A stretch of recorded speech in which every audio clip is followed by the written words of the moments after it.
Hello and welcome to the session on drug targets and introduction.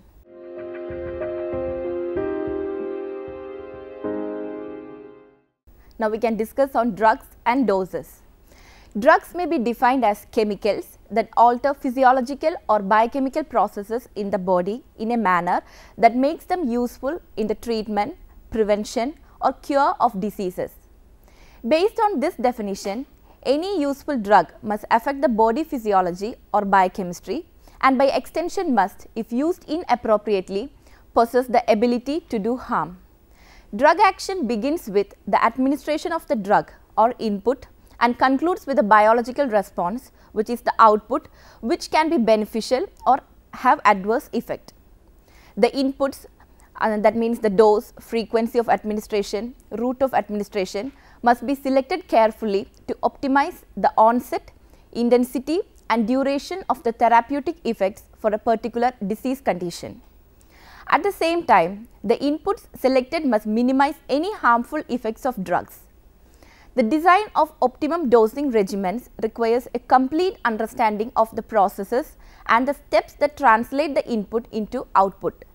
It also requires an understanding of how the input-output relationship may be influenced by individual patient characteristics that may exist at the very beginning of the therapy as well as conditions that may arise during the course of drug therapy.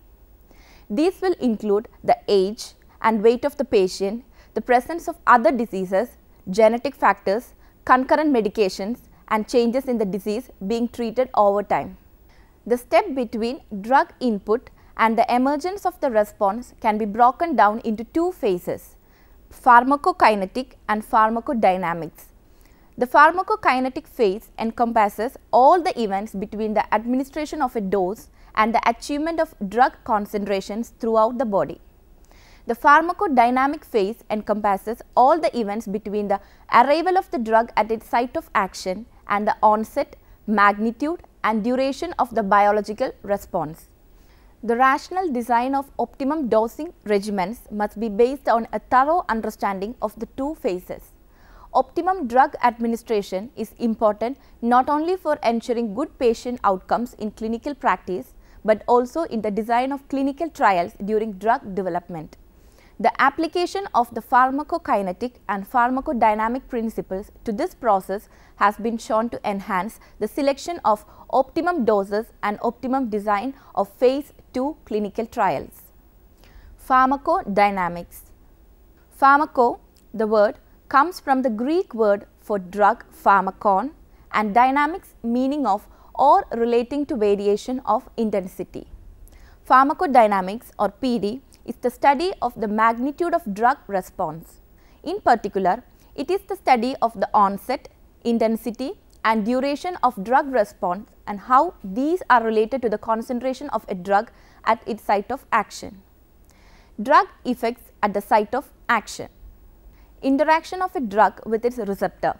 The effect of response is initiated by an interaction between a chemical substance and a special binding site on a macromolecule in the tissue.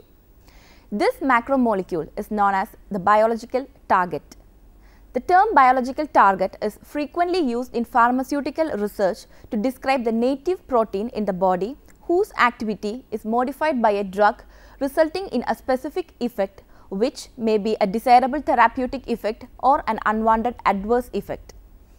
If in a context of a drug binds, the biological target is often referred to as a drug receptor or target. Drugs acting on receptors bind to a specific region of the receptor molecule called receptor site or better recognition site. In fact, this is the region that has a high and selective affinity for the drug and therefore can bind the drug with a chemical bond. The drug receptor interaction results in an conformational change in the receptor which results in the generation of a stimulus which is ultimately leads to a biochemical or physiological response. Mechanism of drug action. Drugs may act on the cell membrane inside or outside the cell to produce their effect. Drugs may act by one or more complex mechanisms of action. Some of them are yet to be understood. but the fundamental mechanism of drug action may be through receptors, enzymes and pumps, ion channels, physical action, chemical interaction, or by altering metabolic processes. The interaction between the chemical substance and the target may be non-covalent, which is a relatively weak interaction between the stimulus and the target where no chemical bond is formed between the two interacting partners and hence the interaction is completely reversible. The next is reversible covalent, which is a chemical reaction occurs between the stimulus and target in which the stimulus becomes chemically bonded to the target, but the reverse reaction also readily occurs in which the bond can be broken. In general, drugs binding to the receptors in a reversible way and therefore the chemical bond between the drug and receptor must be weak. A covalent bond is the strongest chemical bond which is more than 50 kilocalorie per mole and is rare in pharmacology. Nevertheless, some drugs can bind covalently and this often results in an irreversible action. For example, the covalent bond between some anti-cancer drugs and the DNA, between phenoxybenzamine and alpha receptors, between organophosphates and cholinesterase. The next is irreversible covalent. The stimulus is permanently bound to the target through irreversible chemical bond formation. The drug receptor interaction involves chemical bonding which is usually reversible in nature and can be expressed using the law of mass action. Thus, at the site of action, the drug binds to its receptor and equilibrium is established between the bound and the unbound drug. As the drug is eliminated from the body and removed from its site of action, it dissociates from the receptor which is left unchanged and the response dissipates. In contrast, a few drugs form irreversible covalent bonds with their receptors. For example, aspirin inhibits platelet aggregation by inhibiting the formation of thromboxane in the platelets. It accomplishes this by binding covalently to and blocking the catalytic activity of cyclooxygenase, the enzyme that produces thromboxane. The effect of a single dose of aspirin will persist long after the drug has been removed from its site of action and will continue until new cyclooxygenase molecules are synthesized, which can then resume the production of thromboxane. Other examples of drugs that bind irreversibly to their receptors include the alkylating agents mentioned above and proton pump inhibitors such as omeprazole, which block the secretion of gastric acid by binding irreversibly to the H+, K+ ATPase pumps of parietal cells. Owing to the chemical nature of drug receptor interaction, it is highly dependent on the chemical structure of both the drug and the receptor. Small changes in the structure of the drug can reduce or destroy activity. For example, the drug receptor interaction can distinguish between the R and S isomers of drugs that have chiral carbon atoms. Usually, one isomer is much more active than the other. The S isomer of warfarin, for example, is 2 to 5 times more active than the R isomer.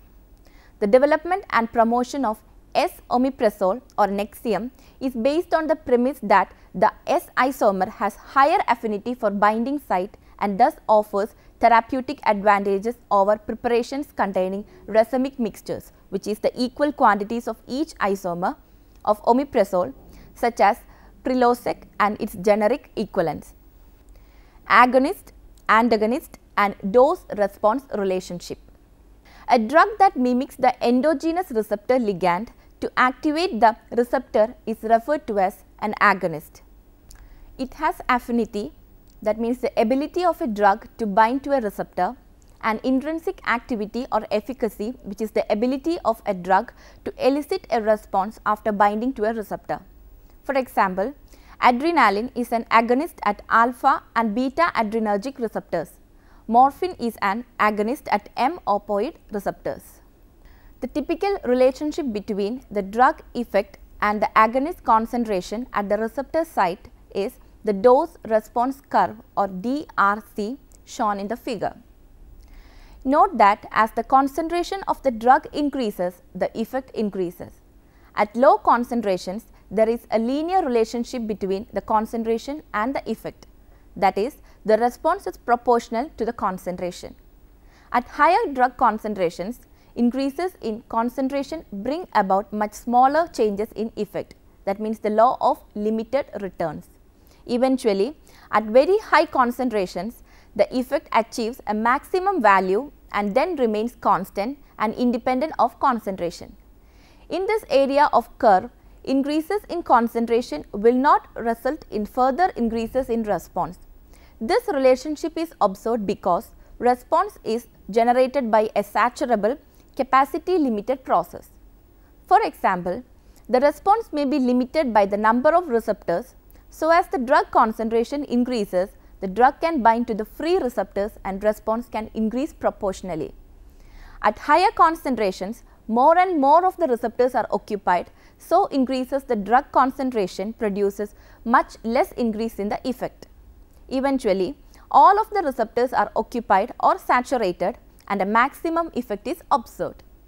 To accommodate a wide range of concentrations, the relationship between the effect and concentration is usually plotted on a semi-logarithmic scale which transforms the plot to a sigmoidal shape, which is shown in the figure. A drug that binds to a receptor but does not activate it is referred to as an antagonist. The presence of an antagonist at the receptor site blocks the action of the agonist, and higher concentration of the agonist are needed to displace the antagonist and to produce the effect that is elicited when the antagonist was absent. At sufficiently higher concentration of the antagonist, the agonist action may be blocked completely and the effect of even high concentrations of the agonist is reduced to 0. For example, naloxone is an antagonist at M-opioid receptors. Tubocurane is an antagonist at nicotinic receptors. Some drugs bind to receptors, but the binding is less efficient and a full response cannot be achieved even when the drug's concentration is very high and all the receptors are occupied. These drugs are referred to as partial agonists. A partial agonist will block the effect of a full agonist. Clinically, partial agonists are used to act as buffers to avoid full stimulation of a system.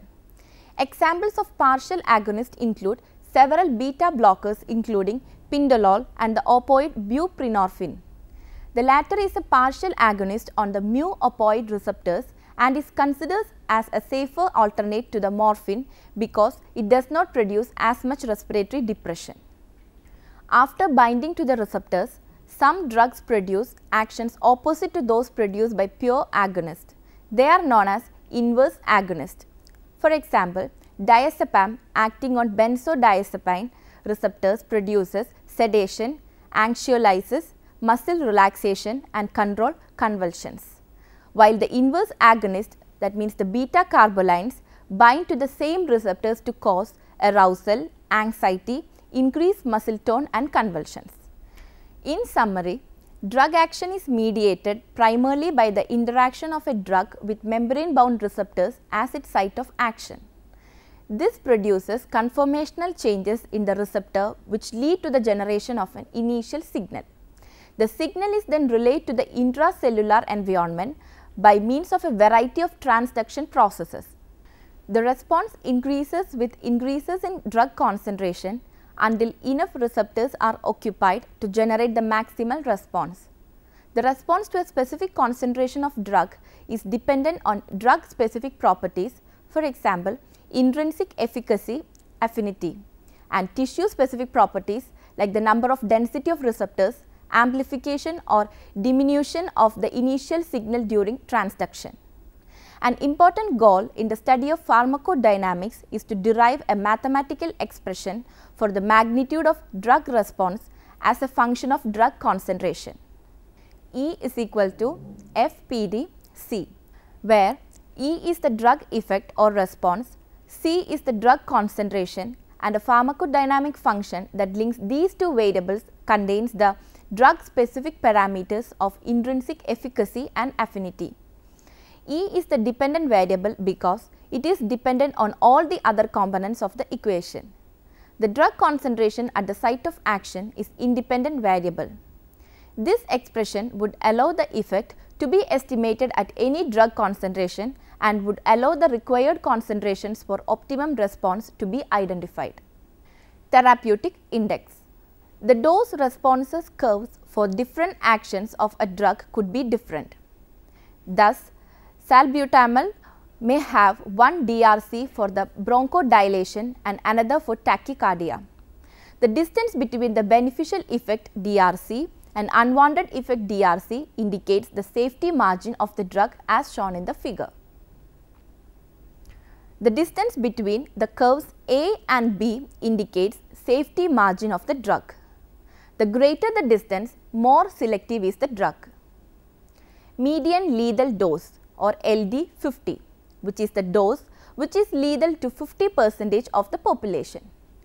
Median effective dose or ED 50, it is the dose that produces a desired effect in the 50% of the test population. Therapeutic index TI, which is the ratio of the median lethal dose to the median effective dose. TI gives an idea about the safety of the drug. The higher the TI, safer the drug. TI varies from species to species, and for a drug to be considered reasonably safe, its TI must be greater than 1. Before we attend the next session, please try to answer the following questions. Define drug and explain two phases of drug action with the help of a diagram. Briefly discuss pharmacodynamics and interaction of a drug with its receptor. Define agonist, antagonist and dose response relationship. For further references, you can go through Basic Pharmacokinetics and Pharmacodynamics, an integrated textbook and computer simulations by Sarah E. Rosenbaum in 2012. Thermodynamic Analysis of the Drug Receptor Interaction by Rafa R.B., Poreka F. in 1989. Intermolecular Forces and Energies Between Ligands and Receptors by Moy V.T., Florin E.L., Gaub H.E. in 1994. Chapter 2, How Drugs Act, General Principles, Rank and Dale's Pharmacology by Rank H.P., Dale M.M., Ritter J.M., Flower R.J. and Henderson G. in 2012.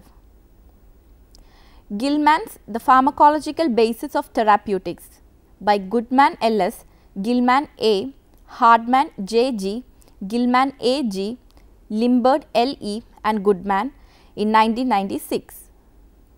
Hope the session was useful to you. See you next time. Until then, bye.